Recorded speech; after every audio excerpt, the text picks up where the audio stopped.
Hola. Bueno, en primer lugar agradecerles a todos ustedes por estar conectados y agradecer a la Asociación Colombiana de Neumología Pediátrica por esta invitación. Realmente para mí es un gusto estar aquí con ustedes y hablar de un tema que pues, es realmente muy importante, muy relevante, que cada vez toma más importancia a medida que avanza esta pandemia y vemos cómo la dinámica de esta infección actualmente pues nos compete a nosotros como pediatras. Y es precisamente pues de eso de lo que vamos a hablar, de la vacunación contra COVID en niños y adolescentes. Estas son mis declaraciones de intereses. Realmente ninguna de ellas afecta el contenido de esta presentación, pues este es de mi responsabilidad.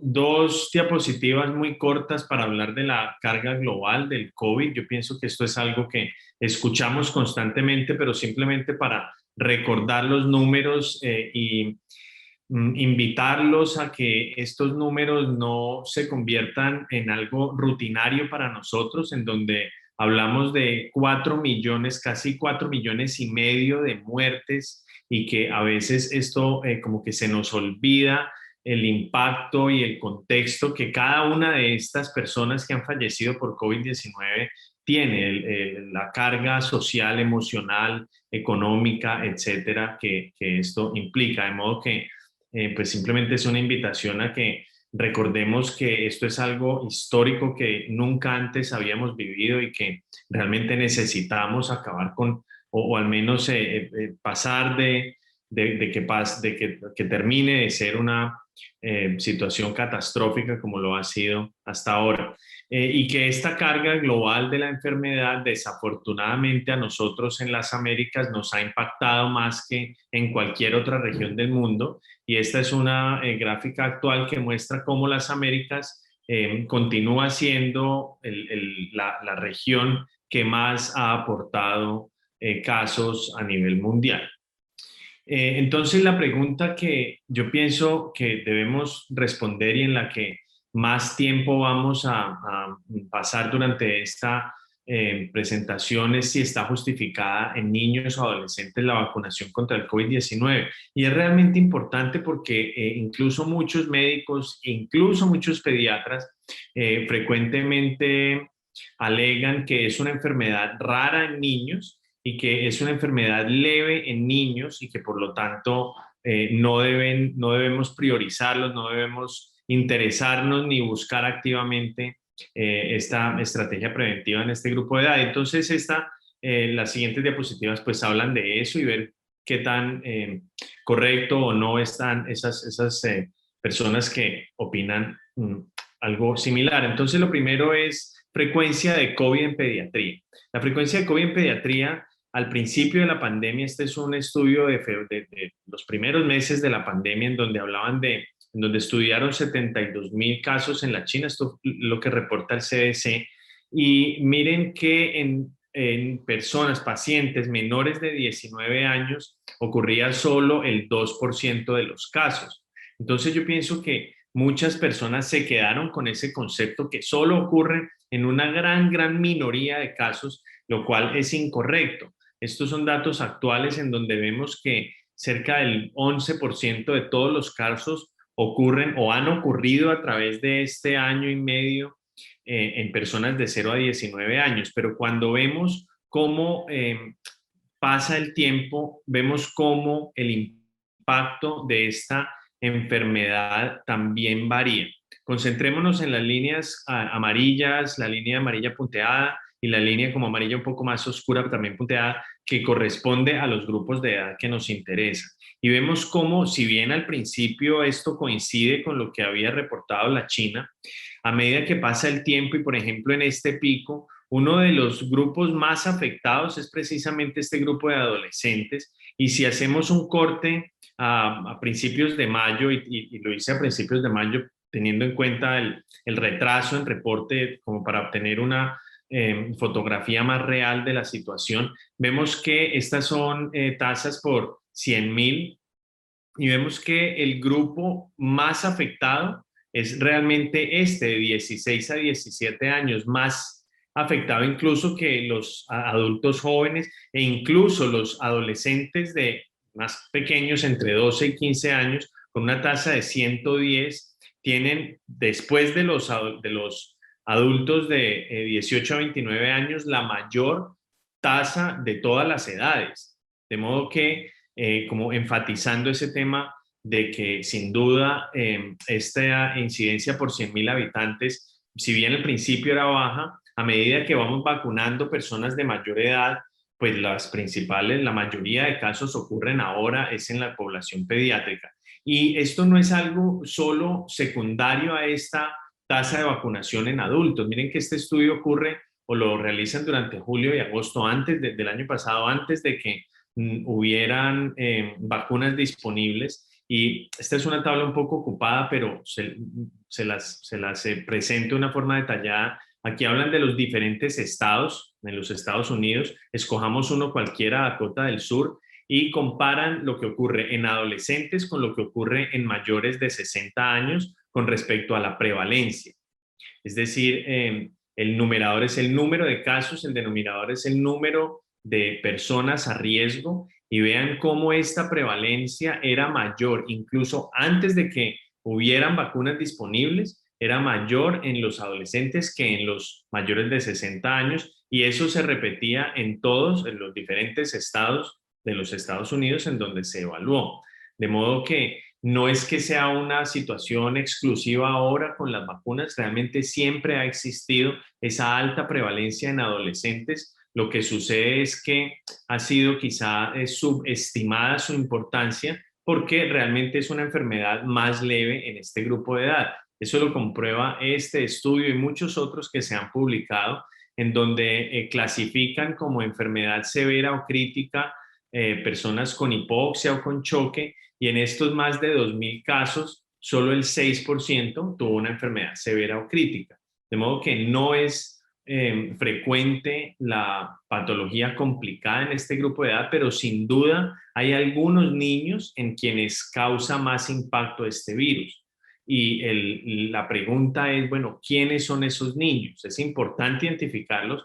Primero, para concentrar estas estrategias preventivas en ellos, vacunar a estos niños en quienes causa más impacto el virus. Y segundo, para que tengamos claro el concepto de que el COVID no es leve en todos los niños, sino que hay un cierto grupo en donde hay enfermedad severa. Este estudio ya lo terminamos, estamos en el proceso de publicarlo, en donde más de 1.000 niños, casi que la mitad que recibieron manejo ambulatorio y la otra mitad que fueron hospitalizados, ingresaron a una base de datos e hicimos pues una regresión multivariada para identificar estos factores de riesgo de hospitalización. Realmente hay muchos otros desenlaces que medimos, pero quería en este momento solo compartirles factores de riesgo de hospitalización. Y miren que los menores de 1 año tienen un mayor riesgo de hospitalización por algún motivo que aún no es muy claro, pero que se repite en diferentes series. Pacientes que provienen de zona rural tienen más riesgo de hospitalización,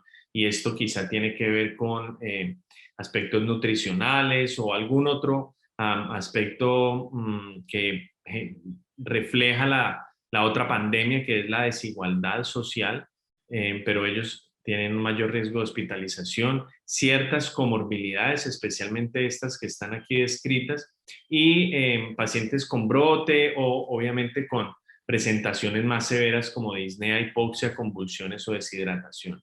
Y muy interesante es el hecho de que los pacientes que tienen faringitis, mialgia o diarrea tienen menos riesgo, son como manifestaciones protectoras de hospitalización.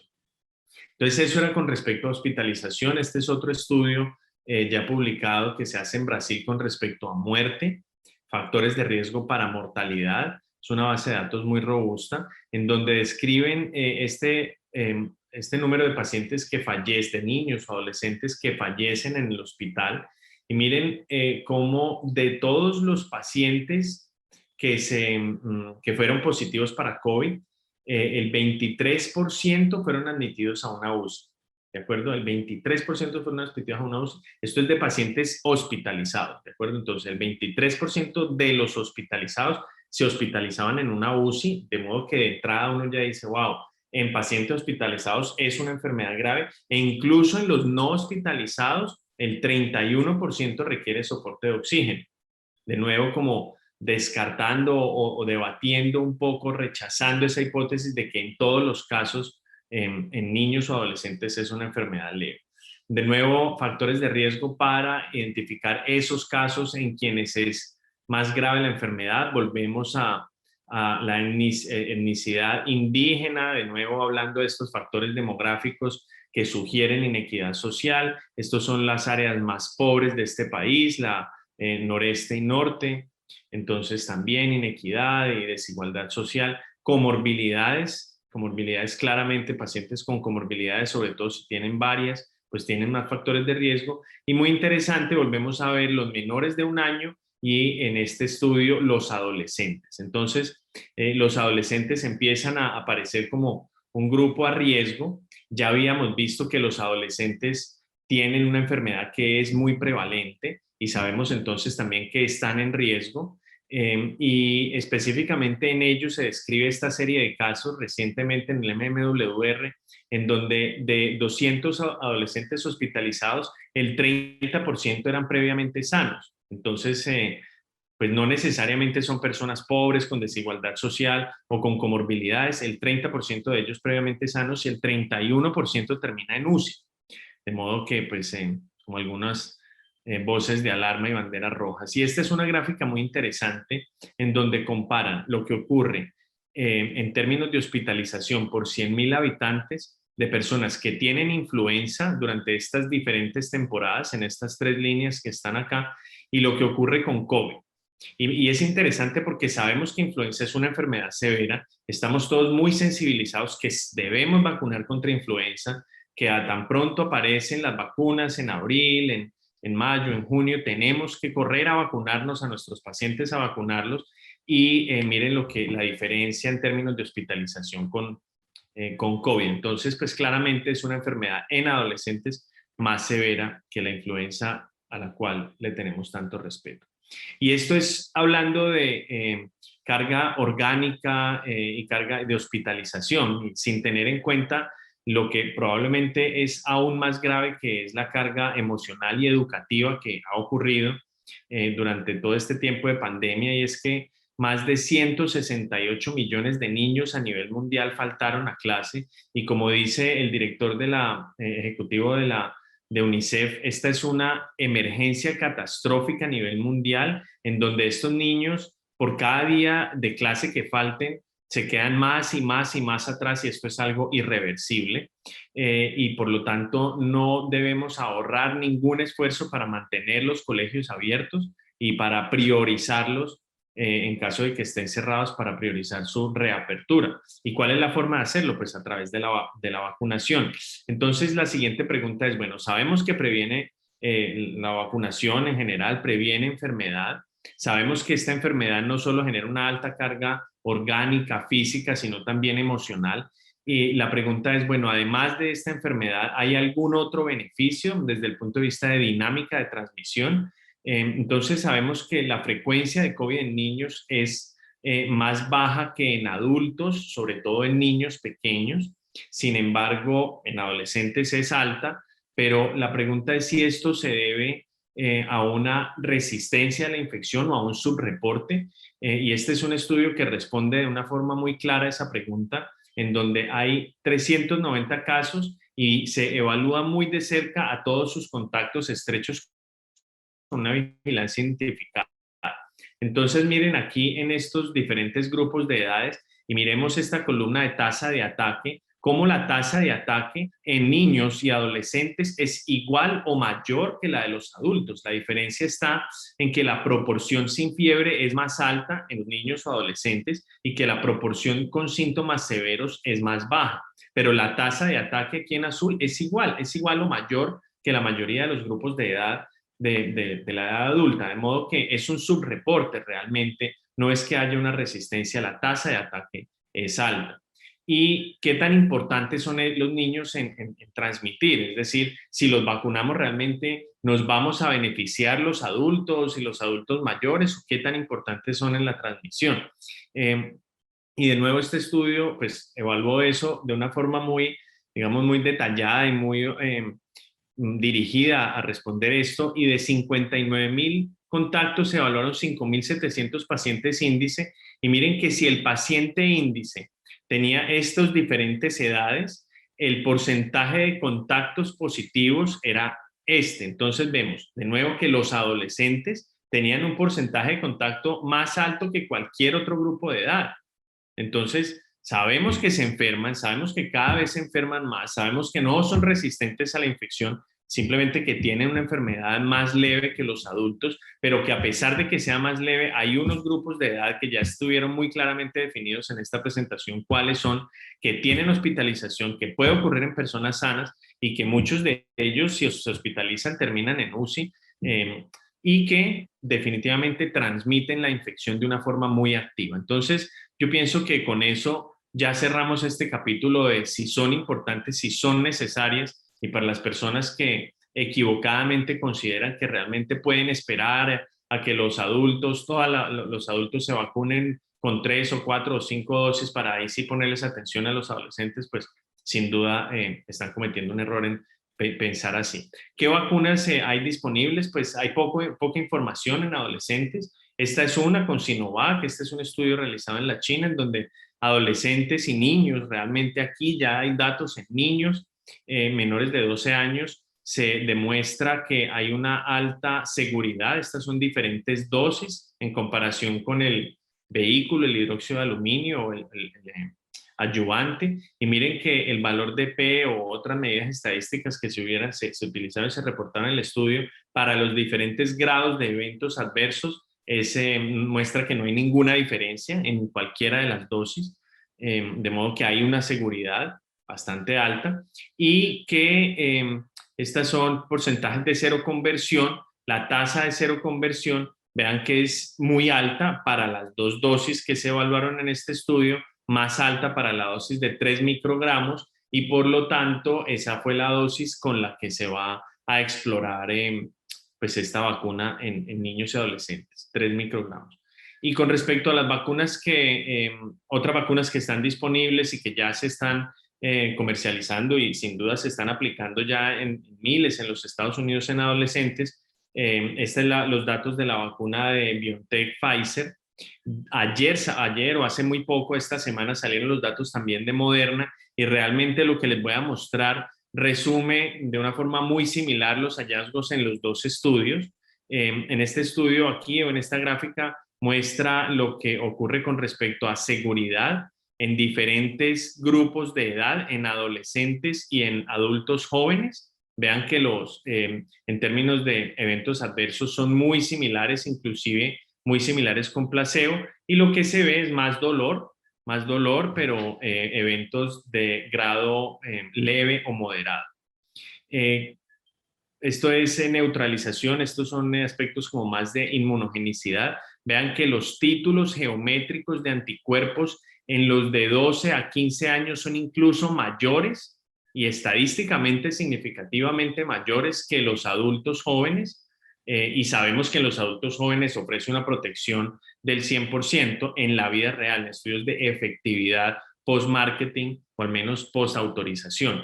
De modo que, pues ahí yo creo que ya tenemos una conclusión muy clara. Hay datos suficientes de seguridad e inmunogenicidad, y este estudio muestra una eficacia del 100%, y aquí estamos hablando no contra enfermedad severa, sino contra infección de cualquier severidad.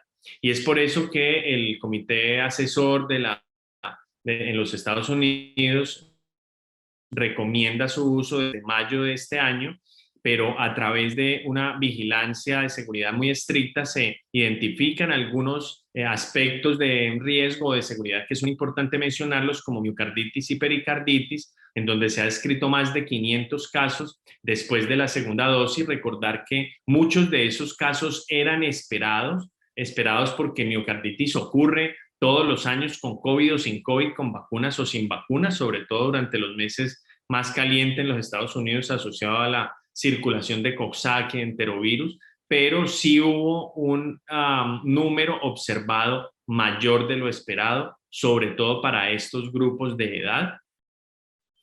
Y sobre todo después de la segunda dosis con una tasa de 16 por millón, una tasa realmente muy baja.